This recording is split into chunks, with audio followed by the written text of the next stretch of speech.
May silang makaiwas sa sakit, malaking bagay yan. Dati na raw ginagawa ng QCPD ang ganitong klaseng exercise.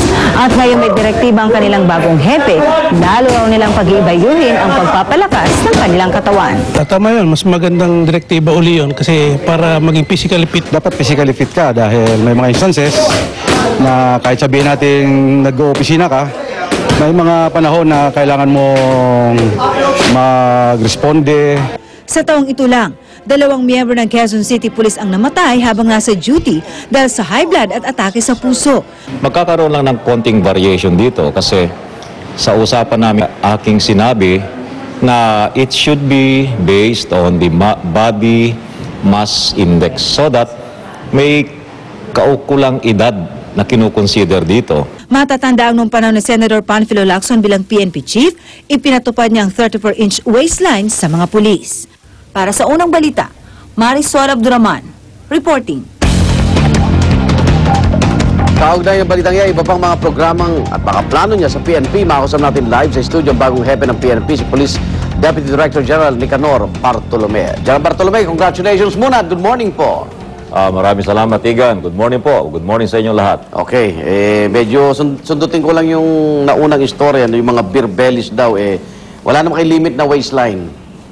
Wala po tayong waistline na gagamitin ngayon. Kinakailangan lamang ay yung balanse, yung pag-develop natin sa fitness ng isang pulis. Kinakailangan ma-maintain ang health at the same time ma-develop yung kanyang physical capability. So after para ng training, no, ng pagiging parang kadete yan, pagka-graduate nila, wala nang regular na exercise na po ang mga pulis natin? Actually, meron tayo, Igan. Okay. Tuesday and Thursday, every afternoon. Sa grandstand, Yes, meron tayo. At saka sa mga gymnasium natin, meron tayo. So, tutuloy-tuloy lang yun. Okay, itong binabanggit yung pulis ako. Pulis nyo po. Ayan. Yan ho ang slogan ng inyong magiging panunungkulan. Bakit ho, General, maibalik yung tiwala uli sa ating mga pulis? Alam mo, Igan, over the past several months, ay marami tayong napapansing mga abuso ng mga pulis. Nalilimutan nila na sila ay nagsiservisyo para sa mamamayan at para sa bayan. And therefore, nais kong ipaalala sa kanila, yung pagiging pulis natin ay dahil sa mga tao. Kaya ang aking laging sinasabi, pulis ako, pulis nyo po. Kayo po ang boss namin. Okay. At dito sa, tama ho ba, one strike policy? Sa lahat ho ng krimen yan, wetting, illegal drugs, at iba pa, General? Igan, may mga peculiarities ang iba't ibang lugar natin. May mga pagkakaiba sa pag-i-implement natin ng itong strike policy. Nung ako ay nasa NCR, pati yung riding in tandem na may mga ginagawang krimen, ginawang ko ito ng one-strike policy. Kasi nga, ito yung malimit na nangyayari dito sa NCR nung panahon ko. Sa mga illegal gambling ay meron na rin po naman itong na-establish dati at ipagpapatuloy rin natin ito. Now, kapag ka merong mga ibang peculiar na mga crimes na nangyayari, malimit sa ibang lugar, meron din tayong ipapatupad dito. Depende na doon sa mga laging nangyayari. Okay. At ngayon ba magkakaroon ng balasa sa mga namumuno sa mga rehiyon o mananatili muna sila, General? Initially, Igan, ay yung mga nabakante muna ang ating pupunuan. Halimbawa, yung aking posisyon, pinalitan ko na agad ito. Si General Art Kakdak ang pumalit sa akin bilang Chief Directorial Staff. This Friday ay magre-retiro din po ang isang mataas na opisyal namin. Papalitan natin siya. Okay. Yung papalit naman, syempre, mababakante yung kanyang panggagalingan. Meron din pong kapalit. Next week, meron din po magre-retiro.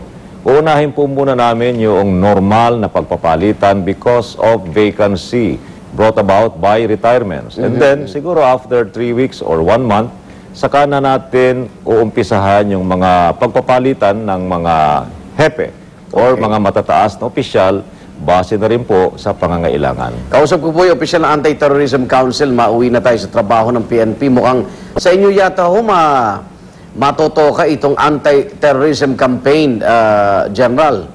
Yes, Igan, malaki po ang bahagi ng Philippine National Police dito sapagkat nagbago na po yung mga provisions. At kaya nga po ngayon ay pinalalakas po natin yung kaalaman ng PNP sa terorismo. Okay, karnaping. Ayan, isa sa mga nais malaman ng ating mga kababayan, ano magiging kampanya, nagiging brutal na itong mga karnaper at pumapatay na rin, General. Igan, nitong mga nakaraang buwan, doon sa statistics ng Highway Patrol, ay lumalabas naman na bumaba yung insidente ng karnaping kung ikukumpara mo sa mga period ng mga nakaraan. But of course, nakikita pa rin ang pangangailangan na lalo itong ma-address sapagkat matataas na antas ang nangyayari. May karnaping, may kasama pang pagpatay. And therefore, sa utos na rin po ng ating Pangulo, ay palalakasin po natin ang kampanya laban dito. In fact, nung ako po ay nasa NCR din, kasama rin po ito sa One Strike Policy. At medyo ang mga inabutan nyo dyan, mga kontratang questionable, no? Pati mga ghost pensioner at iba't ibang mga overpriced. Meron kahapong report na kaugnay ng mga pagpasok ng mga kontrata dyan sa PNP, General. Hihigpitan nyo raw ho yata yung parang no taken, no commission. Paano ho ba yun? Actually, Igan, matapos yung mga initial na mga pag-iimbestiga, minabuti natin sa Philippine National Police na magkaroon ng pagbabago dun sa mga provisions ng procurement system. Actually, ang nag-utos nito ay si General Bacalso. Nagkataon na ako po yung kanyang tinask upang mamuno doon sa pagkukonduct ng study. At meron na po kaming natapos initially na mga bagong provisions, pina-finalize lamang po natin ito at isi-circularize. Ito na yung magiging bagong provisions ng procurement system natin. Okay. Good luck at congratulations muli, General. Maraming salamat po. Maraming salamat, Igan. Bagong PNP Chief, Police Deputy Director General Nicanor Bartolome. Nag-counterflow ng motorsiklo, sumalpok sa isang closed van sa Maynila. Rider at angkas, sugatan. Isang apartment building sa Thailand, gumuho, 4 ang patay. Huwag pahuli, tutok lang sa unang balita.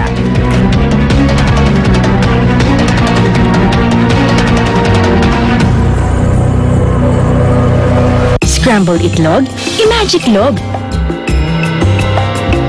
Ibudbod ang Maggi Magic Sarap, then beat the eggs. Sarap! Basta itlog, i-magic log. Mas masarap ang inyong gising kasama ang unang hirit at Maggi Magic Sarap.